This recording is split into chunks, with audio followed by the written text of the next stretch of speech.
Sejam todos bem-vindos à Pesquisa OVNI.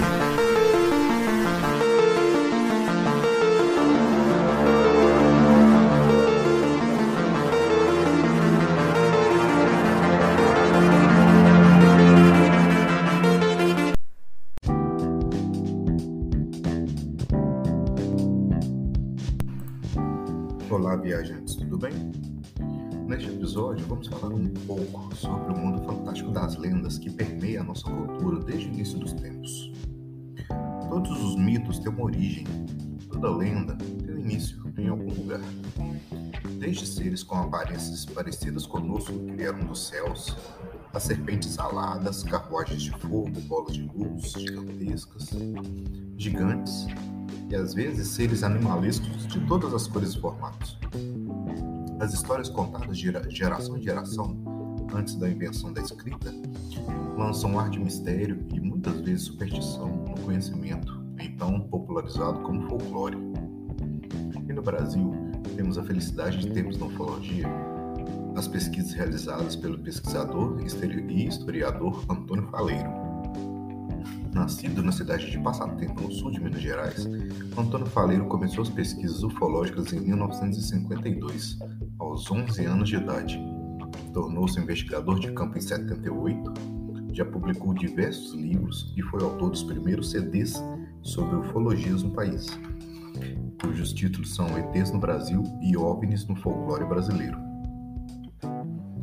Em 1970, foi um dos colaboradores civis do Sistema de Investigação de Objetos Aéreos Não Identificados, o SEOANI, órgão criado pela Força Aérea Brasileira para investigar objetos voadores não identificados.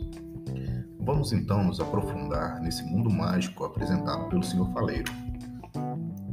Seguindo um paralelo de raciocínio, cita, por exemplo, o caso do Curupira.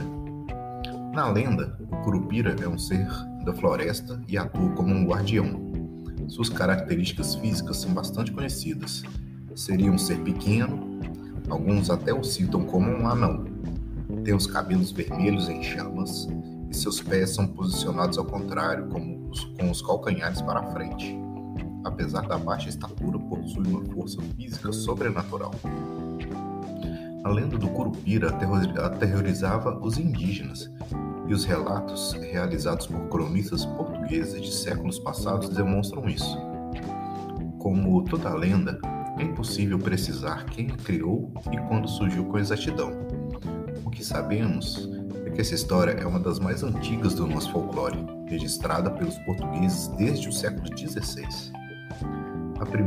O primeiro registro foi do padre jesuíta José de Anchieta, quando estava estabelecido em São Vicente, São Paulo, em 1560. Em seu relato, ele falou de um certo demônio que os indígenas chamavam de Curupira e que castigava com frequência aqueles que entravam no mato, sendo que alguns desses eram inclusive levados a óbito. As origens do nome são inconclusivas, mas a teoria mais aceita é que o termo significa corpo de menino, em referência ao fato de o Curupira ser semelhante a uma criança ou um ser pequeno. Nesse momento nós conseguimos fazer um paralelo ufológico com um caso que ocorreu em maio de 1969. É um caso conhecido da ufologia brasileira que ocorreu na cidade de Bebedouro, Minas Gerais, que envolveu o soldado da PM de Minas, José Antônio da Silva, que relata que foi abduzido por seres pequenos e ruivos. Outro ser intrigante do nosso folclore tem o nome de Nhandu Tatá, onde Tatá significa fogo e Nhandu ema ou avestruz. Seria uma nave iluminada de pequenas proporções de cor avermelhada que sobrevoa áreas de pastos com muitos minerais. Além disso, temos também o talvez mais conhecido do nosso folclore, o Saci.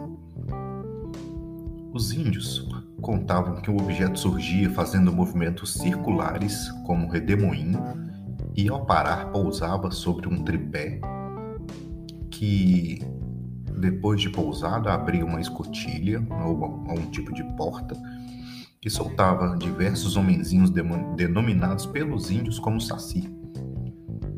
Somente após a vinda dos jesuítas foi criada a imagem do garoto negro com uma perna só e um gorro vermelho na cabeça.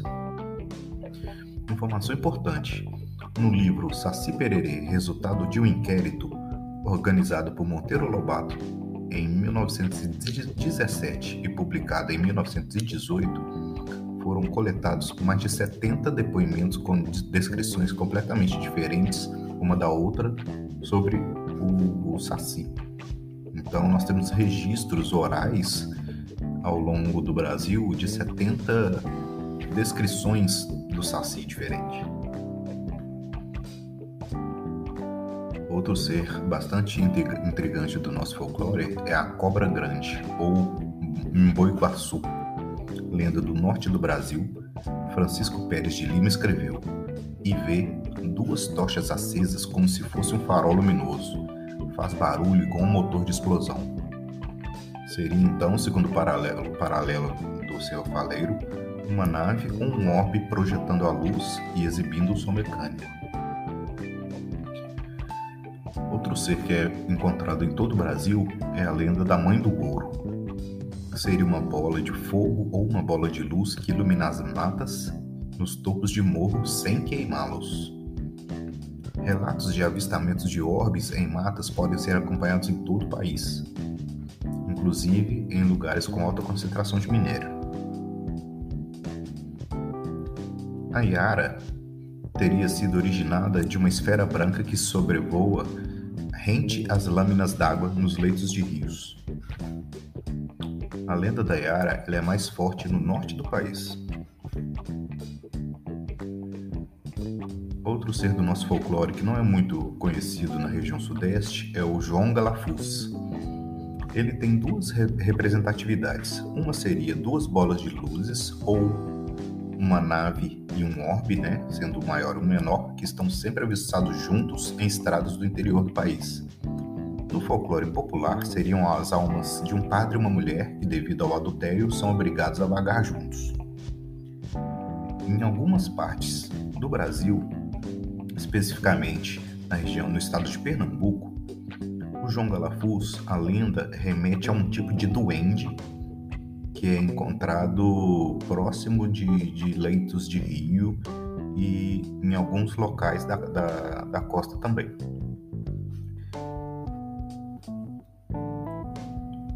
Um outro ser do nosso folclore bastante conhecido é a mula sem cabeça. Segundo o faleiro, seria uma outra lenda oriunda dos indígenas, a lenda do cavalo sem cabeça, que seria um objeto pousado em 4 apoios, em vez de ser um tripé, como nós vimos anteriormente, seriam 4 apoios e com uma fonte luminosa incandescente projetada para frente. E dentro do imaginário, da pessoa, do indígena, ele traduz aquela imagem, daquela estrutura que ele vê no meio da mata, à noite, iluminado, em um ser que ele conhece, ou um cavalo, ou uma roda. Por isso que tem início essas comparações, de um cavalo sem cabeça ou uma mula sem cabeça. Para fechar essa nossa lista de hoje, um dos mais curiosos foi inicialmente coletado o depoimento através de um ritual dos índios caiapós, chamado Bep Cororote. Em seu livro Semeadura e Cosmo, de 1972, Eric von Däniken publicou detalhes do mito de Bep Cororote. O ritual sobre o Bep Cororote fala sobre um guerreiro vindo do espaço, que foi adorado por muitas tribos nos trechos superiores do rio Xingu. Diz a lenda que esse ser vindo do céu saiu de dentro de suas vestes e revelou-se um ser de pele clara, bonito e gentil. Aos poucos, o povo da aldeia foi se sentindo atraído pelo estrangeiro por causa da sua beleza e brancura brilhante de sua pele e de sua bondade para com todos. Ele era mais esperto que todos e logo começou a ensinar muitas coisas desconhecidas para as pessoas. Segundo essa lenda, um dia, Bebe Cororote teve um ataque de loucura. Então gritou e não permitiu que nenhum dos índios se aproximassem do seu corpo. Foi então que o perseguiram até o pé de uma montanha e o Bebe Cororote fugiu para os céus em meio a uma tremenda explosão que sacudiu tudo ao redor.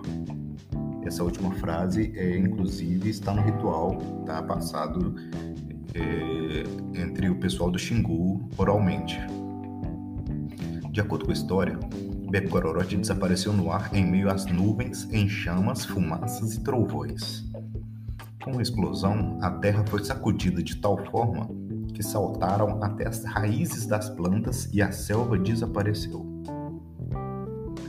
Informação complementar bem importante também é que a história de Bebe Cororote foi registrada pela primeira vez para os não indígenas, ou digamos civilizados, através do senhor João Américo Perê, nos inícios dos anos 50.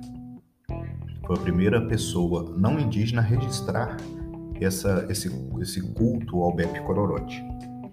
Contudo, o primeiro homem a ir ao espaço foi o cosmonauta russo Yuri Gagarin em 12 de abril de 1961, 10 anos depois que o João Américo Perê teve contato com esse ritual do Xingu. Ou seja, o culto a Bebe Cororote ocorria há gerações e foi somente passado para pessoas fora da tribo 10 anos antes do mundo conhecer a imagem de um astronauta. E aí, pessoal, o que vocês acharam? Como vocês acham que surgem as nossas lendas? São fatos? São fantasia? Ou tem alguma coisa ali entre uma situação e outra? Tem uma terceira opção? O que vocês dizem? Comenta aí que eu estou bastante curioso. Um abraço a todos.